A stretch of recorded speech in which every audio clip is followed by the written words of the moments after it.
ലൂക്ക എഴുതിയ സുവിശേഷത്തിൽ നിന്ന് 18-ാം അധ്യായം 27-ാം വാക്യം. അവൻ പറഞ്ഞു, മനുഷ്യന് അസാധ്യമായത് ദൈവത്തിന് സാധ്യമാണ്. ഈ തിരുവചനത്തിൽ ഉറച്ചു വിശ്വസിച്ചുകൊണ്ട് ഞാനും എൻ്റെ കുടുംബവും എനിക്ക് അമ്മ മാതാവും ഈശോയും വഴിയായി കിട്ടിയ അനുഗ്രഹങ്ങൾക്ക് നന്ദി പറയുവാനും അതേപോലെ അത് സാക്ഷ്യപ്പെടുത്തുവാനുമാണ് ഞാൻ ഈ എൻ്റെ അമ്മ മാതാവ് പ്രത്യക്ഷപ്പെട്ട ഈ അൾത്താരയിൽ ഇവിടെ നിൽക്കുന്നത്.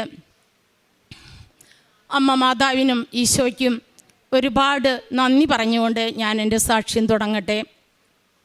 എനിക്കും ജീവിതത്തിൽ ഒരുപാട് പ്രതിസന്ധികൾ ഈ അടുത്തിടെയായിട്ട് വന്നിട്ടുണ്ട്. അപ്പോഴെല്ലാം ഞാൻ ഈശോയുടെ മാതാവിനോട് നന്നായിട്ട് പ്രാർത്ഥിക്കുമായിരുന്നു. പക്ഷേ ഞാൻ വിചാരിച്ച കാര്യങ്ങളൊന്നും ഫലപ്രാപ്തി അണിഞ്ഞില്ല.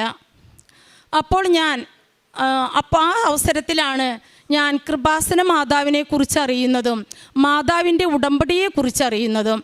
അങ്ങനെ ഞങ്ങളുടെ അവിടെ നിന്നും കുറച്ച് പേര് ഇതുപോലെ പോരുന്നുണ്ടായിരുന്നു കൃപാസനം പള്ളിയിലേക്ക്. അപ്പം ഞാനും കൂടെ ഇവിടെ പ്രാർത്ഥിച്ചൊരുങ്ങിയിട്ടാണ് ഞാൻ എൻ്റെ അമ്മ മാതാവിൻ്റെ അരികിലേക്ക് വന്നത്. അങ്ങനെ 2023 ഓഗസ്റ്റ് മാസം 8-ാം തീയതി ഞാൻ ഈ പുണ്യഭൂമിയിൽ വന്ന് പരിശുദ്ധ അമ്മയുടെ ഉടമ്പടി എടുത്തു. മറ്റുള്ളവർ എഴുതുന്നത് പോലെ തന്നെ ഞാനും 6 നിയോഗങ്ങൾ എഴുതി. അതിൽ പല നിയോഗങ്ങളും എനിക്ക് സാധിച്ചു കിട്ടി. അത് പറയുവാനാണ് ഞാൻ ഇവിടെ വന്നിരിക്കുന്നത്. എൻ്റെ പേര് ലിസി. ഞാൻ തൃശ്ശൂർ ജില്ലയിലെ ചൊവ്വൂർ ഇടവകയിൽ നിന്നാണ് വരുന്നത്. ഇത് എൻ്റെ ഭർത്താവ് ജോൺസൺ. ഇത് എൻ്റെ മകൻ ലിജീൻ. എൻ്റെ മകൻ ലിജീൻ 2019 ബിടെക് പാസ്സായതാണ്. കുറച്ച് നാൾ IT ഫീൽഡിൽ ജോലി ചെയ്തു. പിന്നെ അവന് അത് താല്പര്യമില്ലാതായി. അപ്പോൾ ബാങ്ക് ടെസ്റ്റുകളും അതേപോലെ PSC എക്സാമൊക്കെ എഴുതി. അങ്ങനെ 2-3 വർഷത്തോളം എഴുതി. ഒന്നും തന്നെ ശരിയാവുന്നില്ല. അപ്പം ഞാൻ പറഞ്ഞു, അതായത് ഞാൻ ഉടമ്പടി എടുത്തിട്ടുണ്ട്. അപ്പം ഞാൻ പറഞ്ഞു, മോനെ നീ അമ്മ മാതാവിൻ്റെ അടുത്ത് വന്ന് നന്നായിട്ട് പ്രാർത്ഥിക്കുക. അങ്ങനെ ഞങ്ങൾ കുടുംബം, അതായത് ഞാൻ അഞ്ചരയുടെ അച്ഛൻ്റെ പ്രത്യക്ഷീകരണ മധ്യസ്ഥ പ്രാർത്ഥനയിൽ ഞാനും എൻ്റെ കുടുംബവും, ഞാൻ മാത്രമല്ല എൻ്റെ കുടുംബം ഒന്നിച്ചാണ് ഞങ്ങൾ പ്രാർത്ഥനയിൽ സംബന്ധിക്കുന്നതും അതുപോലെ തന്നെ ഉടമ്പടി നേർച്ച വസ്തുക്കൾ ഉപയോഗിച്ച് പ്രാർത്ഥിക്കുന്നതുമെല്ലാം. അങ്ങനെ അപ്പം ഞാൻ പറഞ്ഞു, മോനെ നീ മാതാവിൻ്റെ അവിടെ വന്ന് നമുക്ക് മാതാവിൻ്റെ പള്ളിയിൽ പോയി നമുക്ക് നല്ലവണ്ണം പ്രാർത്ഥിക്കാം. അങ്ങനെ അവൻ ഒരിക്കൽ പല ടെസ്റ്റുകളും എഴുതി. ഒരു ബാങ്ക് ടെസ്റ്റ് എഴുതി, പ്രിലിമിനറി പാസ്സായി, മെയിൻ ടെസ്റ്റ് പാസ്സായി. ഇൻ്റർവ്യൂവിന് ചെന്നപ്പോൾ ലാസ്റ്റായപ്പോൾ അവൻ ഫെയിലായി. അപ്പോൾ ഞാൻ പറഞ്ഞു മോനെ നീ അമ്മയുടെ കൂടെ വായു, അമ്മ ഉടമ്പടി പുതുക്കാൻ പോകുന്നുണ്ട്. അപ്പം നീ അമ്മയുടെ കൂടെ വന്ന് മാതാവിനോട് വളരെ തീക്ഷ്ണമായിട്ട് പ്രാർത്ഥിക്കാൻ പറഞ്ഞു. അങ്ങനെ എൻ്റെ മോൻ ഇവിടെ വന്ന് മാതാവിനോട് വളരെ ഭക്തിയോടെ തീക്ഷ്ണമായിട്ട് പ്രാർത്ഥിച്ചു. ഒരു ചൊവ്വാഴ്ചയാണ് ഞാനിവിടെ വന്നത്. ആ പ്രാർത്ഥിച്ചതിൻ്റെ ഫലമായിട്ട് വെള്ളിയാഴ്ച, അതായത് ഞങ്ങൾ കുടുംബ പ്രാർത്ഥനയെല്ലാം കഴിഞ്ഞ് ഉടമ്പടി പ്രാർത്ഥനയും കഴിഞ്ഞ് അവൻ റൂമിലേക്ക് ചെന്ന് ഫോൺ എടുത്ത് നോക്കിയപ്പോൾ അതിലൊരു മെസ്സേജ് വന്നിരിക്കുന്നു, ന്യൂ ഇന്ത്യ അഷുറൻസിൽ അവൻ സെലക്റ്റായി എന്ന്. വളരെയധികം സന്തോഷം തോന്നി. പിന്നെയും അതായത് അവൻ ബാങ്ക് ടെസ്റ്റുകളൊക്കെ എഴുതിയിട്ടുണ്ടായിരുന്നു. അങ്ങനെ ഈ സന്തോഷം പങ്കിടാനായിട്ട് മാതാവിനോട് പറയാനായിട്ട് ഞാനും അപ്പോയിൻമെൻ്റ് ഓർഡർ കിട്ടിയപ്പോൾ ഞാനും മകനും കൂടെ ഇവിടെ വന്നു. അങ്ങനെ എനിക്ക് കിട്ടിയ സാക്ഷി ഞാനിവിടെ എഴുതി കൊടുത്തു. അതുപോലെ തന്നെ എൻ്റെ മോൻ അപ്പോയിൻമെൻ്റ് ഓർഡർ മാതാവിൻ്റെ തിരുമുമ്പിൽ സമർപ്പിച്ച് പ്രാർത്ഥിച്ച് മോൻ പോയി ജോയിൻ ചെയ്തു. ഇപ്പോൾ അവൻ ന്യൂ ഇന്ത്യ അഷുറൻസിലാണ് ജോലി ചെയ്യുന്നത്. ഇത് കഴിഞ്ഞതിന് ശേഷം തന്നെ അവന് 2 ബാങ്കുകളിലും സെലക്ഷൻ കിട്ടി. ബാങ്ക് ഓഫ് ബറോഡയിലും കിട്ടി, അതേപോലെ തന്നെ കേരള ഗ്രാമീൺ ബാങ്കിലും കിട്ടി. പക്ഷേ മാതാവും ഈശോയും തന്ന ആദ്യത്തെ ആ ജോലിയിൽ തന്നെയാണ് ഇപ്പോഴും അവൻ തുടർന്നു പോകുന്നത്. അങ്ങനെ ഞാൻ നേർന്നിട്ടുണ്ടായിരുന്നു, എൻ്റെ മകന് ജോലി കിട്ടിയാൽ ആദ്യത്തെ ശമ്പളം മുഴുവൻ ഞാൻ കാരുണ്യ പ്രവർത്തനങ്ങൾക്കായിട്ട് നീക്കി വയ്ക്കുമെന്ന്. അങ്ങനെ എൻ്റെ മകൻ്റെ ആദ്യത്തെ ശമ്പളം ഒരു പൈസ പോലും കുറവ് വരുത്താതെ ഞാൻ കാരുണ്യ പ്രവർത്തനങ്ങൾക്കായിട്ട് നീക്കി വെച്ചു. പിന്നെ രണ്ടാമത് എനിക്ക് കിട്ടിയ അനുഗ്രഹം, എൻ്റെ ഭർത്താവിന്, അതായത് എൻ്റെ ഭർത്താവ് ജോൺസൺ, അദ്ദേഹം ഒരു 20 വർഷത്തോളമായിട്ട് അദ്ദേഹം ഒരു പ്രമേഹ രോഗിയാണ്. അങ്ങനെ ഇടയ്ക്കിടയ്ക്ക് ഷുഗറൊക്കെ ടെസ്റ്റ് ചെയ്യും, നോക്കും. അപ്പോൾ വലിയ കുഴപ്പമൊന്നുമില്ല, അങ്ങനെ നോർമലായിട്ട് പോവുകയാണ്. അപ്പോൾ ഒരു ദിവസം ഡോക്ടർ പറഞ്ഞു, ഈ 10-60 വയസ്സൊക്കെ കഴിഞ്ഞില്ലേ, ഇനി ഒന്ന് തൈറോയിഡും കൂടെ ഒന്ന് നോക്കുക. തൈറോയിഡിൻ്റെ യാതൊരു ബുദ്ധിമുട്ടുകളോ ലക്ഷണങ്ങളോ എൻ്റെ ആൾക്കുണ്ടായിരുന്നില്ല. പക്ഷേ ഡോക്ടർ പറഞ്ഞു എന്നാലും ഒന്ന് തൈറോയിഡ് ഒന്ന് നോക്കിക്കോളാൻ പറഞ്ഞു. അപ്പോൾ ഡോക്ടറെ ബ്ലഡ് ടെസ്റ്റ് ചെയ്യുമ്പോൾ അതിൽ TSH, T3, T4 എന്നീ കാര്യങ്ങൾ നോക്കാൻ പറഞ്ഞു. അങ്ങനെ അത് നോക്കിയപ്പോൾ TSH നോർമലാണ്, T3, T4 നോർമലിനേക്കാൾ വളരെ താഴ്ന്ന നിലയിലാണ്. അപ്പോൾ ഡോക്ടർ പറഞ്ഞു ഇതെന്തെങ്ങനെ? അപ്പോൾ അങ്ങനെയാണെങ്കിൽ നമുക്കൊന്ന് അൾട്രാസൗണ്ട് സ്കാൻ ചെയ്ത് നോക്കാമെന്ന് പറഞ്ഞു. അങ്ങനെ അൾട്രാസൗണ്ട് സ്കാൻ ചെയ്തപ്പോൾ അതിൽ കഴലകൾ കണ്ടെത്തി. അപ്പോൾ ഡോക്ടർ പറഞ്ഞു അങ്ങനെയാണെങ്കിൽ ഡോക്ടർ ഒരു ഫിസിഷ്യനാണ്. അപ്പോൾ ഡോക്ടർ പറഞ്ഞു എൻഡോക്രൈനോളജിസ്റ്റിനെ പോയിട്ട് കാണാൻ പറഞ്ഞു. അങ്ങനെ എൻഡോക്രൈനോളജിസ്റ്റിൻ്റെ അടുത്ത് ചെന്നപ്പോൾ ഡോക്ടർ ഒരു ബ്ലഡ് ടെസ്റ്റും കൂടെ ചെയ്യാൻ പറഞ്ഞു. ഫ്രീ T3, ഫ്രീ T4 ഇത് രണ്ടും ചെയ്തു വരാൻ പറഞ്ഞു. അത് ചെയ്തു വന്നപ്പോൾ ഒരു കുഴപ്പവുമില്ല. അപ്പോൾ ഡോക്ടർ പറഞ്ഞു ഒരു 6 മാസം കഴിഞ്ഞിട്ട് താൻ വീണ്ടും അൾട്രാസൗണ്ട് സ്കാൻ ചെയ്തു വരാൻ പറഞ്ഞു. അങ്ങനെ 6 മാസം കഴിഞ്ഞ് വീണ്ടും അൾട്രാസൗണ്ട് സ്കാൻ ചെയ്ത് ചെന്നു.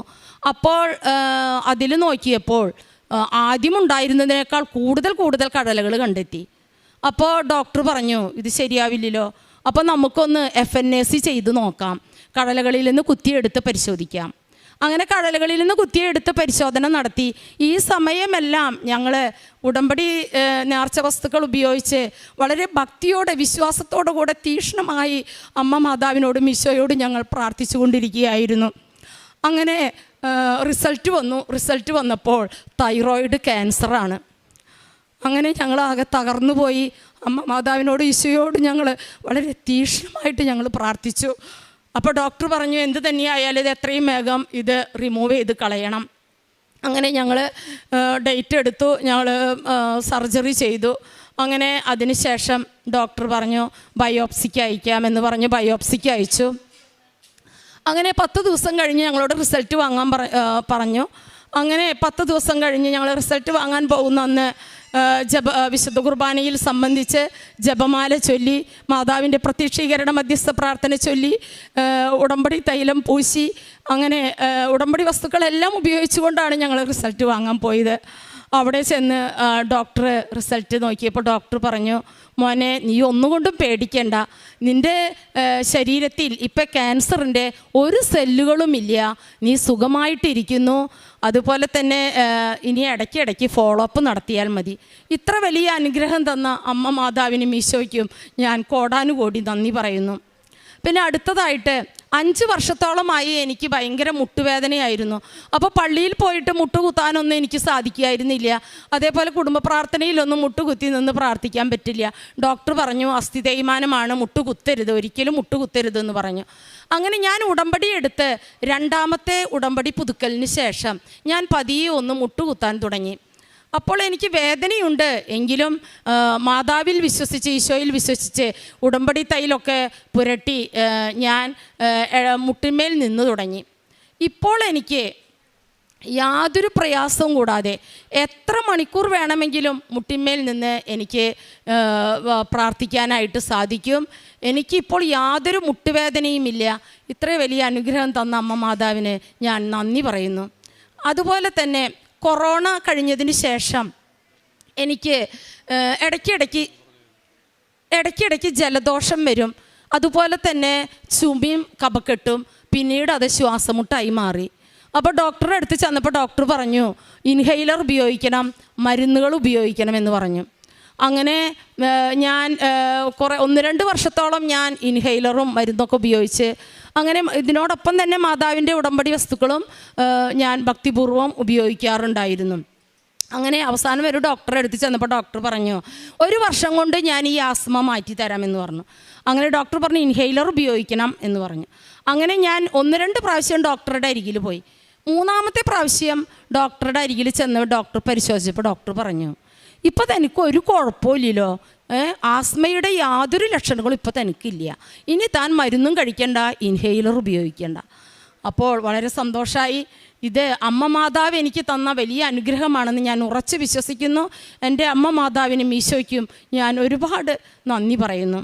പിന്നെ ഞാൻ പ്രേക്ഷിത പ്രവർത്തനമായിട്ട് ചെയ്യുന്നത്, ഞാൻ എല്ലാ മാസവും പത്രം വായിച്ച്, അതായത് എനിക്ക് എല്ലാ മാസവും ഇവിടെ വരാൻ സാധിക്കുമായിരുന്നില്ല, എങ്കിലും ഞാൻ ഇവിടെ വരുന്ന ആളുകളുടെ കയ്യിൽ പൈസ കൊടുത്തയച്ചിട്ട് എല്ലാ മാസവും ഞാൻ പത്രം വരുത്തും. പത്രം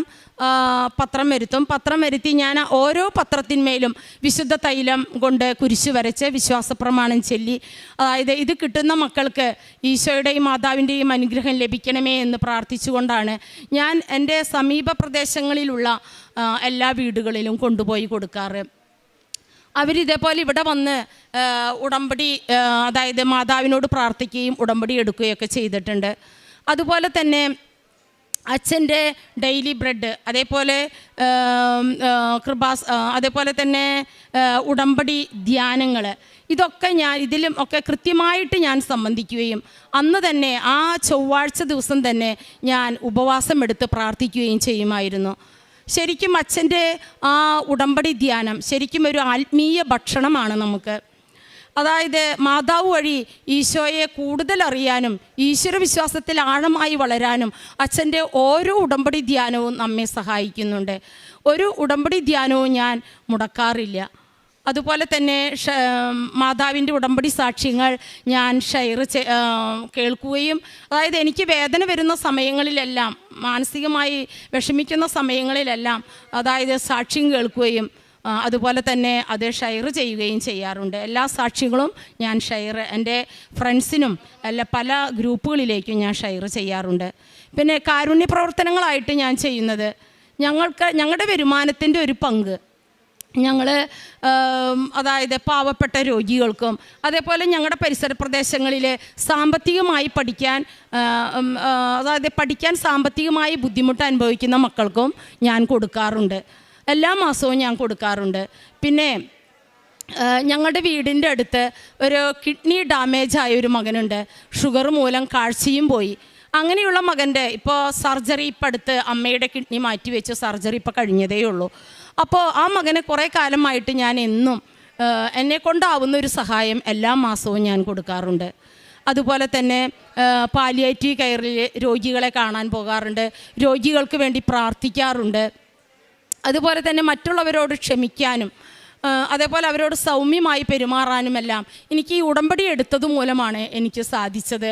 അതേപോലെ തീക്ഷ്ണമായിട്ട് ഇപ്പോൾ പ്രാർത്ഥിക്കാനും കൂടെ ജപമാലകൾ ചൊല്ലി പ്രാർത്ഥിക്കാനും അമ്മ മാതാവിലൂടെ എനിക്ക് അനുഗ്രഹവും കൃപയും ലഭിച്ചു. അതുപോലെ തന്നെ പിന്നെ ഞങ്ങളുടെ വീടിൻ്റെ അടുത്തുള്ള ഒരു അഗതി മന്ദിരമുണ്ട്. സിസ്റ്റേഴ്സ് നടത്തുന്ന ഒരു അഗതി മന്ദിരമാണ്. എല്ലാ ആഴ്ചയിലും വ്യാഴാഴ്ച ദിവസം ഞങ്ങൾ അവിടെ പോയി അവരോട് കുറച്ച് നേരം ഇരുന്ന് സംസാരിക്കുകയും അവർ കിടക്കുന്ന സ്ഥലമെല്ലാം അടിച്ചു വാരി കഴുകി വൃത്തിയാക്കുകയും അവർ ഉപയോഗിക്കുന്ന ടോയ്ലറ്റുകൾ കഴുകി വൃത്തിയാക്കുകയും ചെയ്യാറുണ്ട്. എല്ലാ ആഴ്ചയിലും ഞങ്ങൾ പോയി അത് ചെയ്യാറുണ്ട്. പിന്നെ അതേപോലെ തന്നെ മാസത്തിൻ്റെ ആദ്യത്തെ ഞായറാഴ്ച ഞങ്ങൾ പൊതിച്ചോറ് കൊടുക്കാറുണ്ട്. ഇതെല്ലാം ഉടമ്പടി എടുത്തതിന് ശേഷമാണ് ഈ പ്രവൃത്തികളെല്ലാം ഞങ്ങൾക്ക് ചെയ്യാനായിട്ട് സാധിക്കുന്നത്. അങ്ങനെ എല്ലാ മാസവും ആദ്യത്തെ ഞായറാഴ്ച ഞങ്ങൾ പൊതിച്ചോറ് കൊടുക്കാറുണ്ട്. അങ്ങനെ ഇത്രയും വലിയ അനുഗ്രഹങ്ങൾ ഞങ്ങൾക്ക് നൽകിയ അമ്മ മാതാവിനും ഈശോയ്ക്കും കോടാനുകോടി നന്ദി പറഞ്ഞുകൊണ്ട് യേശുവേ സ്തുതി, യേശുവേ സ്തോത്രം, യേശുവേ മഹത്വം, ആവേ മരിയ. എനിക്ക് ജോലി കിട്ടാൻ എന്നെ സഹായിച്ച അമ്മ മാതാവിനും ഈശോയ്ക്കും 1000 നന്ദി ഞാൻ പറയും. യെശയ്യാ 53:5 നമ്മുടെ അകൃത്യങ്ങൾക്ക് വേണ്ടി അവൻ മുറിവേൽപ്പിക്കപ്പെട്ടു, നമ്മുടെ അകൃത്യങ്ങൾക്ക് വേണ്ടി അവൻ ക്ഷതമേൽക്കപ്പെട്ടു, അവൻ്റെ മേലുള്ള ശിക്ഷ നമുക്ക് രക്ഷ നൽകി, അവൻ്റെ ക്ഷതങ്ങളാൽ നാം സൗഖ്യം പ്രാപിച്ചു. ലിസി തൃശ്ശൂരിൻ്റെ സാക്ഷ്യം നമ്മളുടെ അടുത്ത് പറഞ്ഞത്, തൻ്റെ മോൻ പരീക്ഷകളെല്ലാം കഴിഞ്ഞു, ഇൻ്റർവ്യൂവും കഴിഞ്ഞിട്ട് ജോലി മേഖലയിൽ നിന്ന് ഒരു വികസനം കിട്ടുന്നില്ല. അതിനുശേഷം തൻ്റെ ജീവിത പങ്കാളിക്കുണ്ടായ തൈറോയ്ഡ് രോഗവും കഴലയും, പിന്നീട് ലിസി അമ്മയ്ക്കുണ്ടായിരുന്ന കാൽമുട്ട് വേദനയും ശ്വാസം മുട്ടലും, ഇതിനുശേഷം അവർക്ക് കാരുണ്യ പ്രവൃത്തി ചെയ്ത മേഖലകൾ, പ്രേക്ഷിത പ്രവർത്തനം ചെയ്ത മേഖലകൾ, ദിവ്യബലിയിലൂടെയുള്ള പങ്കാളിത്തം, ഉടമ്പടി ജീവിതത്തിലൂടെ അവർക്ക് മാറ്റം സംഭവിച്ചത്, ഇത്രയും കാര്യങ്ങൾ അമ്മകൾ നമ്മുടെ അടുത്ത് സാക്ഷ്യപ്പെടുത്തി. പലതവണ ഇൻ്റർവ്യൂ കഴിഞ്ഞിട്ടും മോന് ജോലി ശരിയാകുന്നില്ല. ജോലി മേഖലയിൽ വളരെയധികം വേദന വന്നപ്പോൾ അമ്മ തൻ്റെ പുത്രനോട് പറഞ്ഞു, മോനെ നമുക്ക് കൃപാസനത്തിൽ പോയി അമ്മയോട് കരഞ്ഞു പ്രാർത്ഥിക്കാം. പ്രാർത്ഥിച്ച് ഇവിടെ നിന്ന് ഇറങ്ങുന്നതിന് മുമ്പ് തന്നെ ഫോണിൽ അദ്ദേഹത്തിന് ജോലിക്ക് മെസ്സേജ് വന്നു. അതിന് നന്ദി പറയാൻ വീണ്ടും വന്ന് നന്ദി പറഞ്ഞു. തൻ്റെ ജോലിയിൽ നിന്ന് കിട്ടിയ ശമ്പളത്തിൻ്റെ ആദ്യ ഫലം ദൈവത്തിന് സമർപ്പിച്ചു. അതിനുശേഷം അദ്ദേഹത്തിൻ്റെ ജീവിത പങ്കാളിക്കുണ്ടായിരുന്ന തൈറോയ്ഡും കഴലയും വളരെയധികം വേദനകളും ഡോക്ടർമാരുടെ അടുത്ത് പോവുകയും വരികയൊക്കെ ചെയ്യുമ്പോഴെല്ലാം നേർച്ച വസ്തുക്കളുടെ ഉപയോഗം മൂലം പരിശുദ്ധമ്മ അവരെ കാത്തുകൊണ്ട് സഞ്ചാരിയമ്മയായി പുറകെ നടന്നു. അവരുടെ സംരക്ഷണത്തിനായി അവരുടെ കൂടെ നിന്നു. അദ്ദേഹത്തിന് യാതൊരു കുഴപ്പവുമില്ലാതെ ആ രോഗത്തിൽ നിന്ന് വിടുതൽ ലഭിച്ചു. പിന്നീട് അമ്മയ്ക്കുണ്ടായിരുന്ന കാൽമുട്ട് വേദന, അമ്മ എനിക്ക് മുട്ടേ നിന്ന് പ്രാർത്ഥിക്കണം, തീഷ്ണതയാ. മുട്ടേ നിന്ന് പ്രാർത്ഥിക്കുന്നത് ദൈവത്തിനോടുള്ള കരുണയും സ്നേഹവുമാണ്.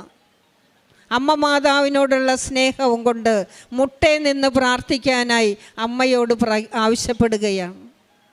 ഉടമ്പടി തൈലമെടുത്ത് വിശ്വാസ പ്രമാണം ചൊല്ലി മുട്ടിൽ കുരിശ് വരയ്ക്കും. ഉപ്പെടുത്ത് എല്ലാ ദിവസവും ഉപയോഗിക്കും. അങ്ങനെ പ്രാർത്ഥിച്ചതിൻ്റെ ഫലമായി രണ്ടാമത്തെ പുതുക്കൽ സമയത്ത് മോളുടെ കാലിൻ്റെ മുട്ടിലെ വേദന മാറി. മുട്ടുകുത്തി നിന്ന് എത്ര സമയം വേണമെങ്കിലും ഇപ്പോൾ മുട്ടുകുത്തി നിന്ന് പ്രാർത്ഥിക്കാൻ സാധിക്കുന്നു. അതിനുശേഷം ശ്വാസം മുട്ടലുണ്ടായിരുന്നു. അതിനെല്ലാം മരുന്ന് കഴിച്ചിട്ടും മാറുന്നില്ല. വർഷങ്ങളോളം മരുന്ന് കഴിക്കണമെന്നാണ് ഡോക്ടർമാർ പറഞ്ഞത്. എന്നാൽ അതിന് പരിശുദ്ധ അമ്മ ശക്തനായവലെന്ന് വൻ കാര്യം ചെയ്തു കൊടുക്കുകയാണ്. ഉടമ്പടി നേർച്ച വസ്തുക്കളിലൂടെ അവർക്ക് 6 മാസത്തിനുള്ളിൽ രോഗസൗഖ്യവും ലഭിച്ചു. ശ്വാസം മുട്ടലിൽ നിന്ന് വിടുതൽ കിട്ടി. ഇതെല്ലാം ലഭിച്ചത് ഉടമ്പടി എടുത്തതിലൂടെ. ഉടമ്പടി ജീവിതം കൃത്യമായി ചെയ്തപ്പോൾ, ശ്രദ്ധിച്ച് ചെയ്തപ്പോൾ, എഗ്രിമെൻ്റ് എന്ന് കരുതി വിവേകത്തോടു കൂടി ആയിരുന്നപ്പോൾ പരിശുദ്ധമ്മ അവരെ സംരക്ഷിച്ചു. സമയത്തിൻ്റെ അമ്മ സമയ ഘടികാരത്തിൽ നെഞ്ചിൽ ചാർത്തി കൃപാസനാൾത്താരെ പ്രത്യക്ഷപ്പെട്ട അമ്മ അവരുടെ കണ്ണുനീരെല്ലാം തുടച്ചു അൾത്താരയിൽ സാക്ഷ്യം പറയുവാനായി കൊണ്ടുവന്നിരിക്കുകയാണ്. ഇതുപോലെ ഉടമ്പടി ജീവിതം എത്രത്തോളം നിങ്ങൾ വിനയത്തിന് ചെയ്യുന്നോ, വിശുദ്ധിയോടുകൂടി ചെയ്യുന്നോ, അപ്പോഴെല്ലാം പരിശുദ്ധമ്മ നമ്മളെ സംരക്ഷിക്കും, നമ്മളെ കാത്തുകൊള്ളും, നമ്മളുടെ കൂടെ നടന്നുകൊണ്ടിരിക്കും. അവർ പ്രേക്ഷിത പ്രവർത്തനം ചെയ്യാൻ പോകുമ്പോൾ ഒരുമിച്ചാണ് പോകുന്നത്, ഹസ്ബൻഡും വൈഫും. അവരൊരുമിച്ച് പോയി പത്രങ്ങൾ കൊടുക്കുകയും പ്രേക്ഷിത പ്രവർത്തനങ്ങൾ മറ്റുള്ളവരേക്കാൾ കൂടുതലായി തീഷ്ണതയോടുകൂടി തനിക്കുള്ളതിൽ പങ്കുവയ്ക്കുവാൻ അങ്ങനെ മാറ്റം വന്നപ്പോൾ ഉടമ്പടി ജീവിതത്തിൽ പരിശുദ്ധമ്മ അവരെ കാത്തുപരിപാലിച്ചു. നിങ്ങൾ ശാന്തമായിരുന്നാൽ മതി, നിങ്ങൾക്ക് വരുന്ന കാര്യങ്ങളെല്ലാം തമ്പുരാൻ നടത്തിത്തരും. നിങ്ങൾ ശാന്തതയോടുകൂടി ഇരിക്കുക, നിങ്ങൾക്ക് വേണ്ടി കർത്താവ് യുദ്ധം ചെയ്തുകൊള്ളും. പരിശുദ്ധമ്മ ഈ മക്കൾക്ക് കൊടുത്ത ഈ ഉടമ്പടി ജീവിതത്തിലൂടെ പുതിയ വ്യക്തികളാക്കിയ, മാറ്റം സംഭവിച്ചപ്പോൾ പുതിയതാക്കി മാറ്റിയ പരിശുദ്ധമ്മയും ഈശോയും നൽകിയ വൻ കൃപയ്ക്ക് നമ്മൾക്ക് കരങ്ങളടിച്ച് ഈശോയ്ക്ക് നന്ദി പറയാം.